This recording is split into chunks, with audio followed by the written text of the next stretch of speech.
জাতুরিকা যুদ্ধ অত্যন্ত গরম, পাথরগুলো গরম।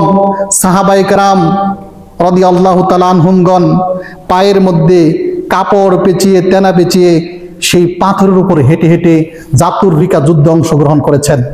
একদিকে কাফের এবং মুশরিক, একদিকে মুসলিম বাহিনী।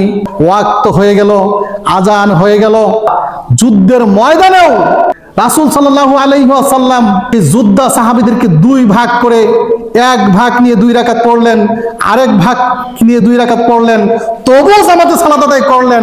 দৃষ্টান্ত দিয়ে গেলেন, মুসলিমদেরকে শিক্ষা দিয়ে গেলেন, যুদ্ধের ময়দানে যদি আমি নবীর সালাত আদায় করতে হয় তো জেনে রাখো, কিয়ামত পর্যন্ত সকল মুসলিম তোমরা জেনে রাখো, শুনে রাখো, মনে রাখো, তোমরা যদি মুসলিমের পরিচয় দিতে চাও তোমাদের অবশ্যই অবশ্যই 5 ওয়াক্ত সালাত আদায়ের মাধ্যমে পরিচয় দিতে হবে।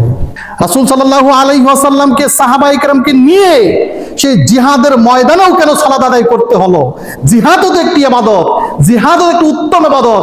রাসূল সাল্লাল্লাহু আলাইহি ওয়াসাল্লাম বলছেন আল্লাহ তাআলার কাছে প্রিয় একটি ইবাদত জিহাদ। সেই জিহাদের ইবাদত করা অবস্থায় আরেকটি ইবাদত ছাড়া গেল না, সালাতের মতো গুরুত্বপূর্ণ ইবাদত সেই জিহাদের মধ্যেও আদায় করতে হলো।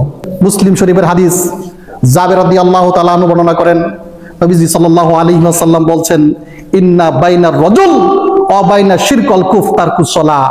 নিশ্চয় মুসলমান আর ইহুদি খ্রিস্টান, কাফের এবং মুশরিক, তাদের মধ্যে পার্থক্য হচ্ছে, দেওয়াল হচ্ছে সালাত।